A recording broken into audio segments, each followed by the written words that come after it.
Olá, meu nome é Sebastião Ernesto, sou médico anestesiologista e vou falar sobre Sistema Nervoso Central, aula 1, Neurofisiologia Global.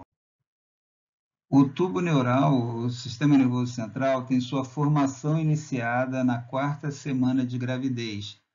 Uma estrutura chamada ectoderma, que recobre toda a estrutura inicial do embrião, repousa sobre outra chamada notocorda. O notocorda influencia o ectoderma, induzindo o seu espessamento e a formação de um chamado sulco neural. Esse sulco ele vai gradativamente se fechando, formando o canal neural, que mais tarde vai ser o tubo neural e desenvolvendo então em medula espinhal. A formação desse tubo neural também fragmenta uma parte da sua estrutura, formando inicialmente a crista neural, que vai se desenvolver em gânglio espinhal, que vai ser mais tarde o gânglio paravertebral. Esse diapositivo é a demonstração da formação dos diversos tecidos a partir das estruturas embrionárias que se dividem em ectoderma, mesoderma e endoderma, e a origem de cada tipo de tecido a partir de suas bases elementares e embrionárias. E, novamente, a demonstração à direita da formação a partir do ectoderma, da invaginação, que posteriormente se transforma no sulco neural e que se fecha mais tarde, formando o tubo neural, que é envolto, que é acompanhado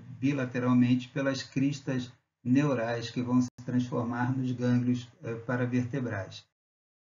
A evolução da especialização, da diferenciação dos diversos tecidos, há inicialmente a formação da dilatação do tubo neural, que vai formar três estruturas principais, que são o prosencéfalo, o mesencéfalo e o robencéfalo, que vão mais tarde se diferenciar. O prosencéfalo se dividindo em telencéfalo, que nada mais é do que a córtex cerebral e as estruturas subcorticais, e o diencéfalo, que é a localização de tálamo e hipotálamo. O mesencéfalo, que continua como mesencéfalo, e o robencéfalo, que vai mais tarde se dividir em metencéfalo e mielencéfalo. A evolução dessas estruturas progressivamente especializando-se vão ser divididas anatômica e funcionalmente em cérebro, que é a junção entre telencéfalo e o diencéfalo. Novamente, o telencéfalo é o córtex e algumas estruturas subcorticais, o diencéfalo a região situada em volta do terceiro ventrículo, formando o tálamo e hipotálamo, o mesencéfalo continuando como tal, e o metencéfalo se especializando em estrutura cerebelar e na ponte, e o mielencéfalo, que vai se transformar no primeiro segmento da medula espinhal, chamado de bulbo. Entre as diversas possibilidades de subdivisões, de divisões e subdivisões anatomofuncionais do sistema nervoso, então, o sistema nervoso se divide em sistema nervoso central e periférico, sendo o sistema nervoso central subdividido em encéfalo, que é a junção entre as partes superiores, cérebro, que constitui a junção entre telencéfalo e diencéfalo, como foi mencionado anteriormente, o tronco cerebral, que é composto por mesencéfalo, ponte e bulbo, e o cerebelo sendo a terceira parte que forma então o encéfalo, a estrutura do sistema nervoso central, localizada no interior do crânio. Além disso, o sistema nervoso central possui também a medula, que é a continuação caudal a partir do extremo caudal do bulbo. E o sistema nervoso periférico, constituído pelos nervos cranianos e espinhais, que vão formar, vão se especializar em funções sensitivas, motoras e autonômicas. As células que formam o sistema nervoso central se dividem em neurônios e células da glia. Os neurônios são a parte funcional dessa estrutura toda, sendo células que têm a capacidade de gerar informação, conduzir essa informação na forma de potencial de ação, interpretar essa informação e muitas vezes gerar uma resposta, tanto autonômica quanto somática. As células da glia têm função protetora e de limpeza do sistema nervoso central. Ela retira neurotransmissores, metaboliza substâncias e neurotransmissores, responde à presença de substâncias químicas inadequadas no sistema nervoso central e a presença de agentes infecciosos, além de liberar mediadores químicos pró-inflamatórios e vasoativos também. As células da glia são divididas em macróglia e micróglia. A micróglia tem a função macrofágica, ela é o macrófago do sistema nervoso central. Está presente em cerca de 50% a 20% do conteúdo intracerebral, intracraniano, nos ratos e com uma proporção estimada maior em humanos. Além da micróglia, as células da glia também possuem as macróglias, que são subdivididas em oligodendrócitos e astrócitos. Os oligodendrócitos têm função semelhante à da célula de Schwann nos nervos periféricos. Elas emitem prolongamentos do seu citoplasma que vão envolver os axônios de forma intercalada, mantendo setores envolvidos por essa estrutura que recebe o nome de mielina, intercalados por segmentos sem o envolvimento da mielina. Essa região onde não há a mielina é chamada de nódulo de Ranvier e serve para a condução do estímulo na forma de potencial de ação de uma forma mais rápida, já que esse potencial de ação ele não precisa ser conduzido ao longo de toda a membrana celular. Ela é conduzida de forma saltatória, havendo a troca iônica transmembrana apenas nas regiões do nódulo de Ranvier. Isso, além de acelerar a velocidade da informação, também é uma economia de gasto energético, já que não precisa ter troca iônica durante todo o transcurso da membrana celular, apenas nessas regiões do nódulo de Ranvier. As outras células da macróglia, além dos oligodendrócitos, são os astrócitos. Os astrócitos eles estão presentes em cerca de 20% a 50% do volume cerebral. Apesar disso, tem um consumo energético bem menor do que os neurônios. Eles têm o seu corpo celular predominantemente na substância cinzenta e emitem prolongamentos fibrosos que alcançam a substância branca para envolver os dendritos, os axônios, as sinapses, os vasos sanguíneos e os nódulos de Ranvier. Eles, com isso, isolam praticamente o encéfalo, as células do parênquima nervoso, contra a penetração de agentes infecciosos e também a introdução de substâncias inadequadas que têm alto peso molecular, que são polares ou que têm baixa lipossolubilidade.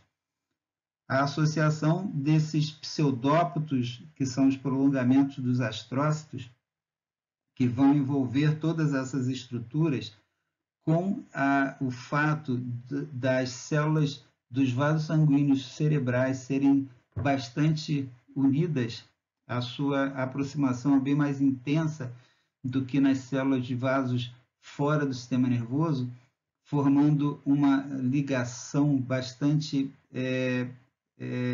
próxima, bastante impenetrável, entre aspas, contra substâncias inadequadas, forma a base da barreira hematoencefálica. Existe um espaço entre os pseudópodes dos astrócitos e os vasos sanguíneos por onde circula líquido cefalorraquidiano drenado do parênquima nervoso devido à diferença, ao gradiente de pressão hidrostática. Esse líquido que circula ali, nesse espaço desenvolvido entre os vasos sanguíneos e os astrócitos, ele serve tanto para fornecimento de substrato energético quanto para limpeza de resíduos metabólicos que são encaminhados na circulação licórica para ser despejado posteriormente na circulação venosa central. Esses espaços formados são denominados espaços de Virchow e têm a função, então, de tanto nutrição quanto limpeza do sistema nervoso central. O cérebro é dividido em 4 segmentos, são chamados os lobos. O lobo frontal, ele é separado do lobo temporal pelo chamado sulco central. O lobo frontal, ele tem uma região anterior que é chamado de giro pré-frontal, responsável pelo comportamento e por emoção do paciente. Uma região justamente adjacente ao sulco central, a parte mais posterior do lobo frontal, é responsável pela área motora. Existe um segmento do lobo frontal, logo anterior e lateral à área motora, que é responsável pela fala, é a chamada área de Broca, a área de formação da fala, é a área da produção da palavra falada. O sulco central, ele separa a área motora, que é o último giro do lobo frontal, do primeiro giro do lobo temporal, que é a área sensitiva, é a área sensorial da parte somática do indivíduo, e ali ela é adjacente ao sulco central. O lobo temporal ainda comporta uma região que é chamada área de linguagem de Wernicke, que é a área de aquisição, da aquisição da linguagem, a formação e aprendizado da linguagem na formação do ser humano. O lobo temporal, ele se separa tanto do lobo frontal quanto do lobo parietal pelo sulco lateral ou fissura silviana. Uma parte adjacente a essa fissura silviana é chamada de a área da audição, é também de importância, e essa é a área justo adjacente ao sulco lateral. A região do lobo occipital é a mais posterior do cérebro e ela é responsável, entre outras coisas, pela visão do indivíduo. O cérebro se apoia na sua parte posterior numa projeção da dura mater chamada de tenda do cerebelo. Ela forma uma base de apoio dessa parte da base do cérebro, e a sua parte anterior termina de forma mais ou menos em forma de foice, de modo que ela oferece um espaço de passagem para o tronco cerebral. Em pacientes que apresentam edema de cérebro com grande aumento do volume cerebral e dificuldade da acomodação desse tecido, desse volume aumentado, pode comprimir estruturas na base do cérebro contra essa parte anterior da tenda do cerebelo, produzindo o que a gente chama de hérnia de Uncus ou hérnia de amígdala, levando à compressão do tronco cerebral, com possibilidade de alterações tanto hemodinâmicas quanto respiratórias. Abaixo da tenda do cerebelo temos então o cerebelo. O cerebelo que é responsável por controle da marcha, do equilíbrio e da postura do indivíduo. E à frente do cerebelo temos o tronco cerebral, que vai ser motivo de dissertação em alguns dos diapositivos à frente. Essa bela imagem mostra a relação anatômica entre diversas estruturas encefálicas. De baixo para cima é possível ver o corte sagital do crânio, abaixo do crânio a região azulada, que é o seio sagital superior, abaixo do seio sagital superior as circunvoluções, que são os giros cerebrais, abaixo deles o corpo caloso, que é a comunicação entre os dois hemisférios, abaixo do corpo caloso o início ali do terceiro ventrículo, com a projeção avermelhada da representação dos seus plexos coroides, e abaixo dele a comunicação entre os tálamos de cada lado, que é a aderência intertalâmica, o sulco hipotalâmico, que separa as regiões do tálamo com a região do hipotálamo, e a continuação caudal do hipotálamo com o infundíbulo, que une a hipófise numa junção entre a parte neurológica e a parte endócrina, extremamente interessante e autoexplicativa essa figura. Abaixo do terceiro ventrículo temos o tronco cerebral e na continuidade do terceiro ventrículo o sulco de Sylvius ou aqueduto mesencefálico, aqueduto mesencefálico ou aqueduto de Sylvius, melhor dizendo, que vai comunicar o terceiro ao quarto ventrículo e a saída do quarto ventrículo para o sulco central da medula, por onde vai circular líquor, e a saída do líquor do quarto ventrículo também através dos forames de Magendie e Lusca, que vai permitir a drenagem desse líquor para a cisterna magna e dali a circulação do líquor pelo sistema nervoso central inteiro até ser absorvido lá em cima pelas vilosidades ou granulações aracnoides. O cerebelo, abaixo da tenda do cerebelo, e a sua relação anterior com o quarto ventrículo, também bastante interessante, bastante descritiva essa imagem. Essa demonstração esquemática de um corte frontal, mostrando os dois ventrículos laterais, a sua relação com as estruturas extrapiramidais formadas pelo núcleo lentiforme, que é formado, por sua vez, pelo putame globo pálido, e junto com o núcleo caudado vai formar o corpo estriado, que são importantes na formação do controle de movimentos finos do indivíduo. A relação anatômica também com o tálamo e a sua lateralidade, a sua bilateralidade, né, o tálamo de cada lado, se unindo ali através do pedúnculo intertalâmico que cruza o terceiro ventrículo, e ali vai se seguir inferiormente, não é mostrado, com o aqueduto de Sylvius do quarto ventrículo. A projeção da fissura longitudinal do cérebro, dividindo ali os dois hemisférios, e a comunicação entre os dois lados através do corpo caloso. Bastante interessante e elucidativa.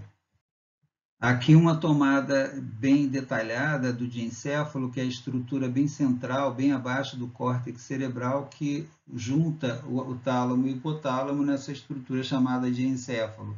E também as suas relações com estruturas extrapiramidais formadas pelos gânglios da base, que são a substância negra e o corpo estriado. O corpo estriado que é formado pelo núcleo caudado e o núcleo lentiforme que é formado pelo globo pálido e o putame. Lembrar que o sistema extrapiramidal também envolve as estruturas vestibular e cerebelo, que contribuem na manutenção tanto da marcha, do equilíbrio e da postura dos indivíduos.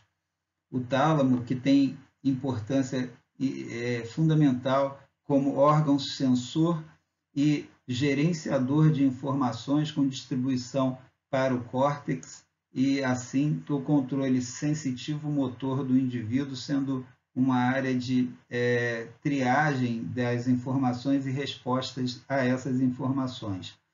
O hipotálamo, por sua vez, na sua importância tanto autonômica quanto endócrina, ela serve de elo entre a parte neurológica e a parte endocrinológica do indivíduo pela sua ligação através do infundíbulo com a hipófise, sendo grande maestro no controle de uma gama imensa de glândulas endócrinas.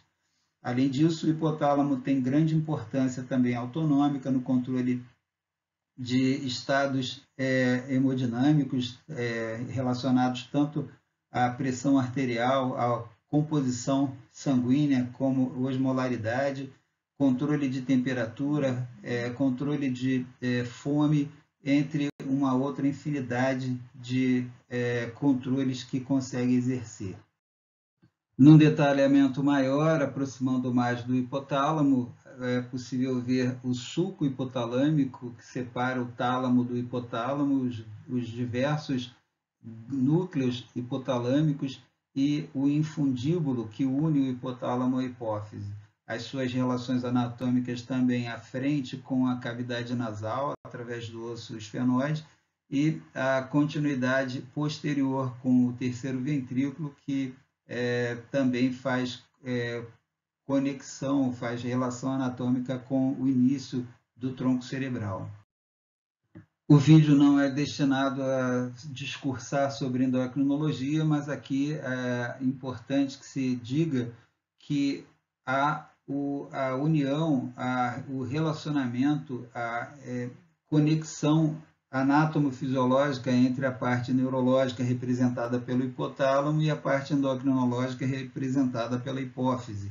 Lembrando que a hipófise é dividida em duas regiões anátomo-fisiologicamente, sendo a região anterior chamada de adenohipófise, que é uma região que sofre influência do hipotálamo via pró-hormônios que são produzidos no hipotálamo e conduzidos por um sistema especial de circulação que une as duas estruturas, chamado sistema porta hipofisário, e esses hormônios produzidos no hipotálamo são conduzidos por essa via à adenohipófise, onde vai estimular a produção de outros hormônios secundários que vão estimular outras glândulas.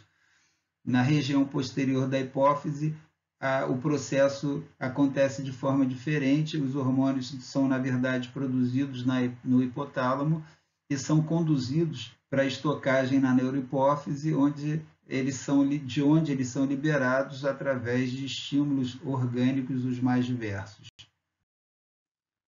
Ainda no sistema nervoso central, na parte encefálica, mais especificamente na parte cerebral, existe um conjunto de estruturas que formam o chamado sistema límbico.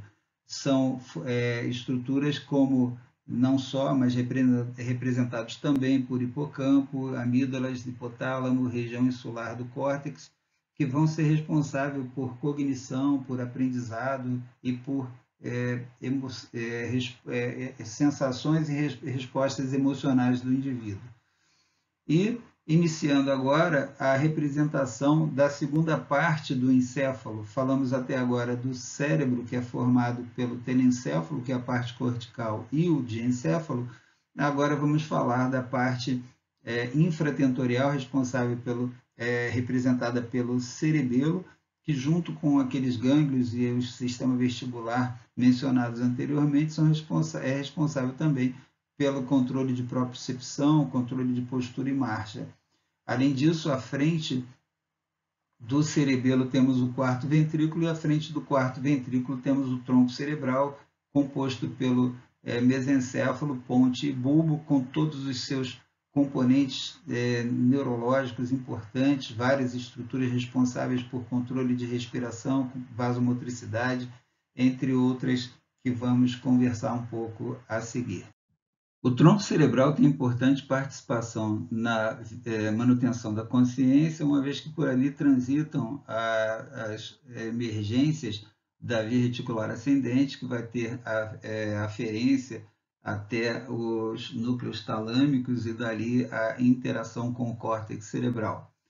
Também é importante na manutenção de núcleos que respondem pela manutenção e pelo gerenciamento do ciclo respiratório, além dos núcleos responsáveis pela manutenção da integridade hemodinâmica do paciente. Outro fator importante no tronco cerebral é a emergência de 10 dos 12 pares cranianos. Lembrando que o primeiro, o olfatório, e o segundo, o nervo óptico, eles são liberados em níveis acima do tronco cerebral. O terceiro par craniano, nervo oculomotor, que é predominantemente motor, assim como o nervo troclear, o quarto par craniano, eles são derivados a partir ali do mesencéfalo, a primeira porção do tronco cerebral, sendo que o terceiro par craniano tem a emergência anterior, enquanto o nervo troclear tem a emergência posterior. O nervo trigêmeo nasce a partir da ponte, sendo que ele tem tanto estrutura motora quanto estrutura sensitiva, importante a participação sensitiva, principalmente da região facial, e nasce na região, emerge na região anterior da ponte, enquanto os demais nervos cranianos, eles nascem a partir da junção entre a ponte e o bulbo do tronco cerebral, desde o quarto par craniano, que é o abducente, até o 12º, tendo a sua emergência, então, nessa parte extremamente importante do tronco cerebral. Outro fator importante a se relatar é que a participação parasimpática do tronco cerebral é a partir da existência dos pares cranianos 3, 7, 9 e 10, que são a parte integrante do sistema nervoso parasimpático, já que sabemos que o sistema parasimpático é crânio-sacral. A parte craniana do sistema parasimpático, então, deriva do tronco cerebral, a partir desses 4 pares cranianos. Essa visão posterior do tronco cerebral permite a observação dos núcleos que vão originar os diversos pares cranianos a partir do terceiro par, obviamente. A participação da parte autonômica de cada um é representado também, e de extremo interesse a participação bastante extensa em termos de localização do nervo trigêmeo, que ocupa na sua extensão, na formação do núcleo do trigêmeo, a localização em quase toda a extensão do tronco cerebral. E a participação visceral, somática, sensitiva e motora de cada um deles, representados pela codificação das cores. Esse corte sagital também, com uma visão lateral, permite a observação da extensão e do tipo de formação dos núcleos dos diversos pares cranianos e qual o trajeto que percorre para a emergência na parte superficial do tronco cerebral de cada um dos nervos dos pares cranianos. Essa tabela nos mostra a relação dos pares cranianos, da função e do nome de cada um deles, quais são os sensitivos, quais são os motores, quais são os mistos e quais têm a representação autonômica. Lembrando que os autonômicos, aqueles responsáveis pela parte cranial do sistema parasimpático, são os pares 3, 7, 9 e 10. Numa interpretação, numa tomada diferente, essa tabela mostra, em relação a cada segmento do tronco cerebral, quais os núcleos existentes em cada um dos segmentos e qual a emergência de cada um dos nervos com a sua função e o seu tipo de atividade sensitiva, motora ou autonômica, para uma associação entre os diapositivos anteriores num estudo e numa interpretação em relação à parte anatômica integrada com a parte funcional de cada um dos pares cranianos. Devido à extensão do assunto, esse vídeo foi destinado à descrição, de certa forma sucinta e direta, da neurofisiologia global do sistema nervoso central. Para melhor detalhamento de circulação, temos o vídeo de neurofisiologia cerebrovascular. Em relação à fisiologia celular, temos o vídeo neurofisiologia celular. Em relação ao líquor, a sua fisiologia, ele foi melhor detalhado no vídeo pressão intracraniana, e temos também o vídeo medula espinhal, com um pouco de anatomofisiologia da medula espinhal. Convidamos aos interessados em aprofundamento em cada um desses segmentos a visitar o nosso canal e na playlist Neurofisiologia encontrar então algumas informações relacionadas a esses tópicos. Essas foram as fontes utilizadas na elaboração desse vídeo. Terminamos assim o vídeo relacionado à neurofisiologia global do sistema nervoso central. Espero que tenham gostado do conteúdo. Muito obrigado.